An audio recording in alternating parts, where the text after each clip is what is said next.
जब जब धरती पर अन्यायियों ने लोगों को त्रस्त किया है, तब तक भगवान ने मसीहा के रूप में अवतरित होकर उनके संकटों को टारा है। संतों महात्माओं की इसी श्रृंखला में आज हम बात करेंगे सिंधी समाज के इष्ट देव झूलेलाल जी के बारे में। दरअसल जो लोग सिंध में रहते थे, विभाजन के बाद उस स्थान से जब उन्होंने पलायन किया और वो अन्य स्थान गए तो उन्हें सिंधी कहा जाने लगा। सिंध पाकिस्तान में है और झूलेलाल जी की जयंती, जिसे सिंधी समाज चेटी चंड उत्सव के रूप में मनाते हैं, वह उनके आराध्य हैं। यह मार्च महीने में आती है। संत झूलेलाल जी सिंधी हिंदुओं के उपास्य देव हैं, जिन्हें इष्ट देव कहा जाता है। उनके उपासक उन्हें वरुण या जल देवता का अवतार भी मानते हैं। वरुण देव को सागर के देवता भी कहा जाता है। सत्य के रक्षक और दिव्य दृष्टि वाले देवता के रूप में सिंधी समाज इनकी आज भी पूजा करता है। संत झूलेलाल जी के कई उपनाम हैं। लाल साईं, झूलेलाल, उदेरो लाल, जिंदा पेर, घोड़ेवारो, पल्लेवारो, ज्योतिनवारो, अमरलाल। और आपका जन्म स्थान जो है ठठानगर, नसरपुर, सिंध प्रांत, वर्तमान पाकिस्तान माना जाता है। जन्म तारीख चैत्र शुक्ल की द्वितीय संवत 1007। आप अरोड़ा वंशीय थे। आपकी माता का नाम देवकी और पिता का नाम रतन राय था। आपको जल देवता यानी कि वरुण का अवतार माना जाता है। जब पाकिस्तान के सिंध प्रांत में मुस्लिम राजा मिरक शाह का राज था, उनके आए दिन उत्पीड़न से वहां के हिंदू बहुत तंग थे, क्योंकि वह सभी को जबरदस्ती मुस्लिम बनाना चाहता था। और इसी से तंग आकर जब वहां के हिंदू थे, उन्होंने वरुण देवता की 40 दिन तक तपस्या की।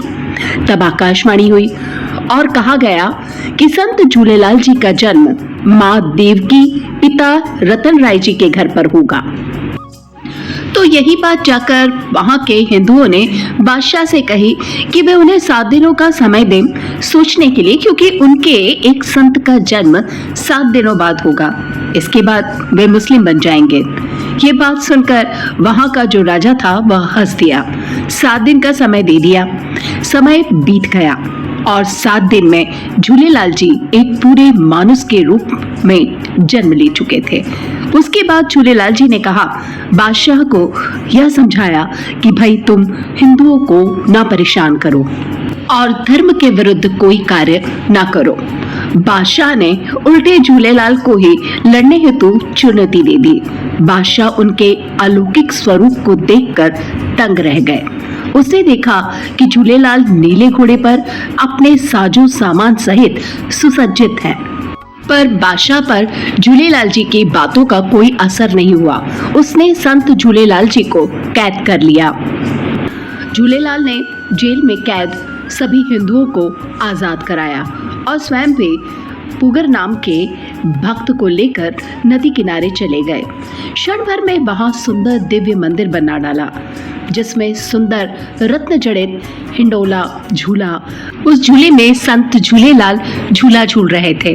तभी से संत झूलेलाल जी को भगवान झूलेलाल कहा जाने लगा। आशा ने जब जेल खाली देखा तो हिंदुओं से कहा, तुम्हारा पैगंबर भाग गया, अतः तुम सभी मुस्लिम बन जाओ।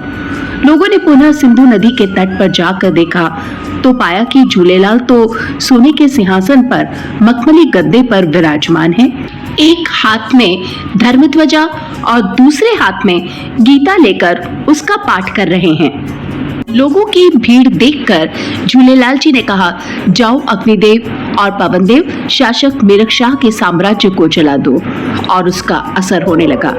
अपने साम्राज्य की बुरी स्थिति देखकर और डरकर शासक मिरक शाह रोता गिड़गिड़ाता रहम की भीख मांगता हुआ झूलेलाल संत के चरणों पर आ गिरा और माफी मांगने लगा। उन्हें शरणागत पाकर संत झूलेलाल ने अग्नि और पवन को शांत कर दिया। मुस्लिम शासक मिरक शाह को यह नसीहत दी कि मजहबी पाबंदी छोड़ दो। ईश्वर ने जिसे जिस भी धर्म में जन्म दिया है उसी का पालन करने दो। हिंदू और मुसलमानों को एक ही समझो। निरख शाह ने हाथ जोड़कर कहा, है पीरों के पीर, जिदह पीर, आपके चरणों में मेरा अनंत बार नमस्कार है। इस प्रकार हिंदुओं ने एक अत्याचारी राजा से संत झूलेलाल जी की सहायता से निजात पाया।